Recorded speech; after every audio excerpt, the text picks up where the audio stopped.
Producer আমাকে phone করলো, কসু ভাই এনি হাও আমি ডিক্লেয়ার করে ফেলছি আমার ছবিটা যেভাবে হোক এটা সেন্সর করে দিতে হবে। সেন্সর বোর্ডে অনেক জটিলতা ছিল, এই ছবি নিয়ে অনেক কথাবার্তা ছিল, সব কিছুকে পিছিয়ে ফেলে শুধুমাত্র সিনেমা হলের স্বার্থে, দর্শকদের স্বার্থে, একটা ভালো চলচ্চিত্রের স্বার্থে আমি সেদিন পরাণ ছবির সেন্সর শোটি করার জন্য পিছনে অনেক কাজ করেছিলাম এবং হয়েছে, সেন্সর হয়েছে এবং ঈদে রিলিজ হয়েছে। এবং সেদিনই আমি শরীফুল রাজের অভিনয় দেখি এবং এমন একটা সময় ছিল, সেই সময়টা আমার কাছে মনে হয়েছে যে শরীফুল রাজ বলে আমাকে কিছু ঘুষ টুস দিচ্ছে, পয়সা করে দিচ্ছে। আমি সারাক্ষণই খালি রাজের সুনামি করছিলাম, যার সাথেই গল্প হয় একটা হিরো আসছে, একটা ছেলে আসছে, রাজ ছবিটা দেখো, ছবিটা দেখো, এই প্রচার কিন্তু আমার ছিল। আমি দেওয়ালের দেশ দেখে, রাজের অ্যাক্টিং দেখে মুগ্ধ হয়েছি। আমি এতটাই মুগ্ধ হয়েছি যে রাজের হচ্ছে যে পাবলিসিটি আমি সবসময় করেছি। তো রাজ একটা শক্তিমান অভিনেতা। আপনারা জানেন যে আমার এক টানা 13টা চলচ্চিত্র শাকিব খানের পরে, শাকিব খান 13টি চলচ্চিত্র আমার পরপর করার পরে এই প্রথম হচ্ছে আমি অন্য আর্টিস্ট নিয়ে কাজ করছি, সেটাই হচ্ছে রাজ। রাজ তো এমনি শক্তিমান অভিনেতা, তারপরও আমরা চেয়েছি, আমার কাছে মনে হয়েছে রাজকে যদি আমরা আরো অ্যাকশন যদি ক্যারেক্টারে আমরা কাস্ট করি, রাজ যে ট্যালেন্ট অভিনেতা ও সাংঘাতিকভাবে আমাদের চলচ্চিত্রের জন্য একটা অ্যাসেট হয়ে দাঁড়াবে। এই জন্য আমরা রাজকে কাস্ট করেছি এবং এই জন্য আমাদের পরিচালক সঞ্জয় সমদ্দরের অগ্রণী ভূমিকা। এরপর তাসনিয়া ফারিনের জন্য অনেক অনেক শুভকামনা। এবং তাসনিয়া ফারিনের ব্যাপারে বলবো যে তাসনিয়া ফারিন কিন্তু বাংলাদেশের আগে পূর্ণদৈর্ঘ্য চলচ্চিত্র কলকাতাতে করেছে। আমাদের ডাইরেক্টর এবং আমাদের নায়িকা দুইজনেই হাতে খড়ি হচ্ছে, প্রথম হচ্ছে কলকাতা, তারপরে বাংলাদেশ।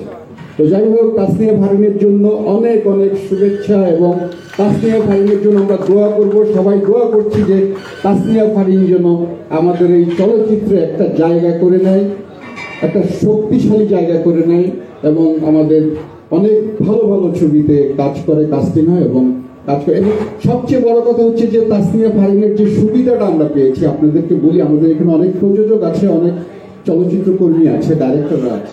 তাসনিয়া ফারিন খুবই আগ্রহ নিয়ে কাজ করেছে, সাংঘাতিক আগ্রহ নিয়ে কাজ করেছে এবং সে যে কি অ্যাক্টিং করেছে আমি তো দেখেছি, আপনারা দেখবেন।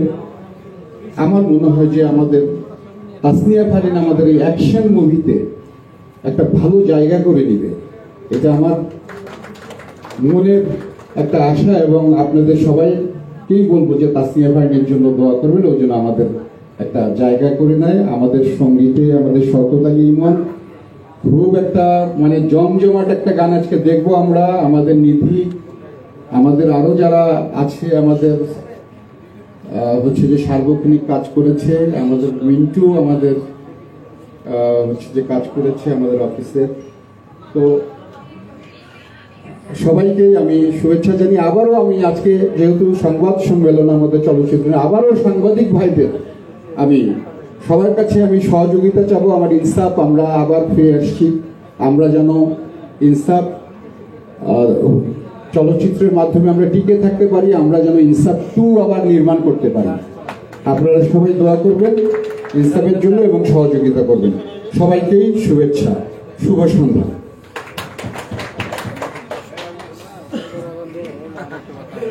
অসংখ্য ধন্যবাদ। বরাবরই বলছি যে বাংলাদেশের চলচ্চিত্র ইনসাফের সাথে যুক্ত আছেন গুণী সব মানুষ। বাংলাদেশের প্রখ্যাত চিত্রনাট্যকার, কাহিনীকার এবং সংলাপ রচয়িতা শ্রদ্ধেয় আব্দুল্লাহ জলিল বাবু ইনসাফে যুক্ত আছেন এক্সিকিউটিভ প্রডিউসার হিসেবে। আমি তাকে অনুরোধ করছি আমাদের সকলের উদ্দেশ্যে কিছু বলার জন্য।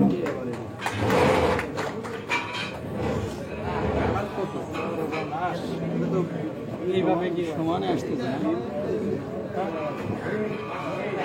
সমানে বলে আসতেছে, নাই নাই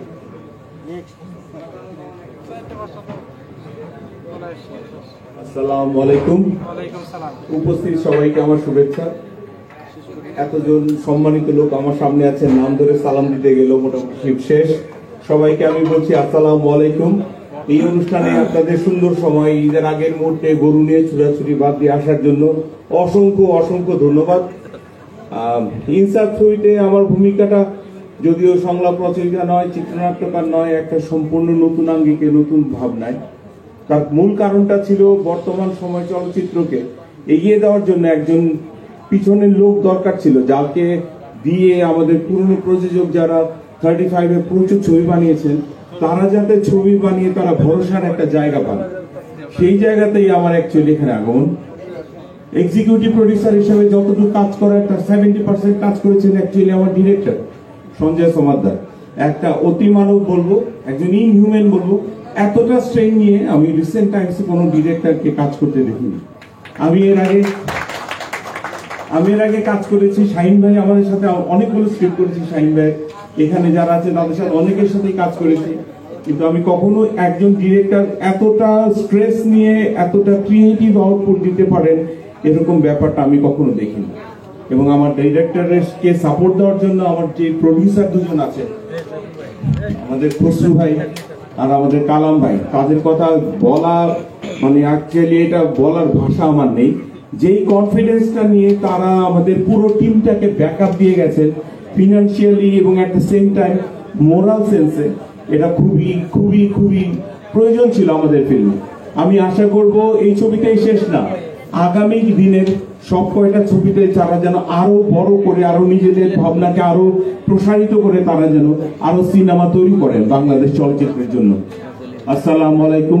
আমার সাথে এই মুহূর্তে মঞ্চে আসছেন এমন একজন ব্যক্তিত্ব যার সম্বন্ধে কিছু বলার নেই আমার। উনি আমার আঙ্কেল, চিত্রনাট্যকার হিসেবে আমাদের অনেক অনেক সিনিয়র, আমার বাবার কলিগ দেলোয়ার জাহান ঝন্টু, প্রখ্যাত পরিচালক, প্রযোজক, গীতিকার। ওনার আসলে বিশেষণ দিয়ে শেষ করা যাবে না।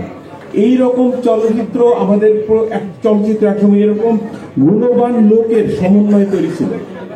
আমি চেয়েছি এই ছবির মাধ্যমে, ইনসাফ ছবির মাধ্যমে নতুন কিছু, নতুন জেনারেশনটা যাতে আবার এই ফিল্মে চলচ্চিত্রে এসে ইনভলভ হয়। সর্বোপরি ধন্যবাদ আমার হিরো, ইনসাফ ছবির, ছায়াছবি ছবির হিরো শরীফুল রাজকে।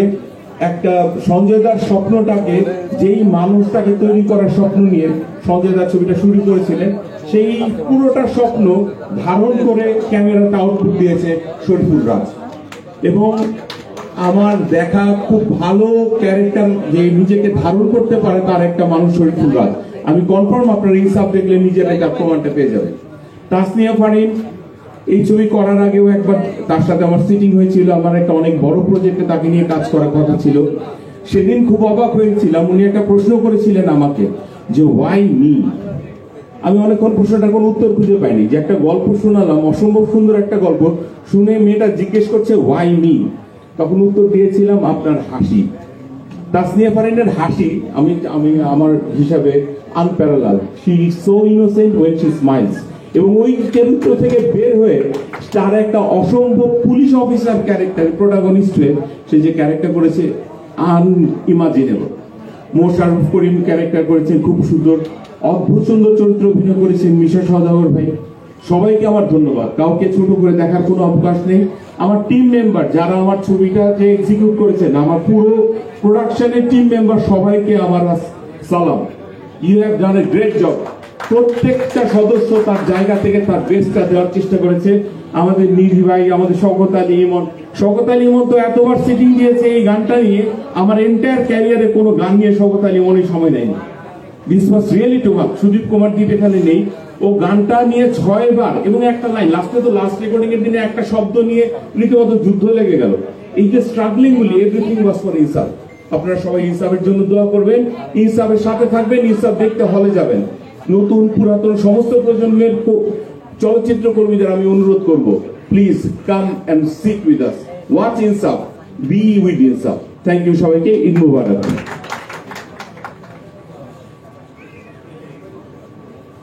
অসংখ্য ধন্যবাদ। এ পর্যায়ে আমি যাকে আমাদের সবার উদ্দেশ্যে কিছু বলার জন্য অনুরোধ করবো, তার অনেক অনেক পরিচয়। তিনি একজন চলচ্চিত্র পরিচালক, প্রযোজক, গীতিকবি, সুরকার, চিত্রনাট্যকার, কাহিনীকার, চলচ্চিত্র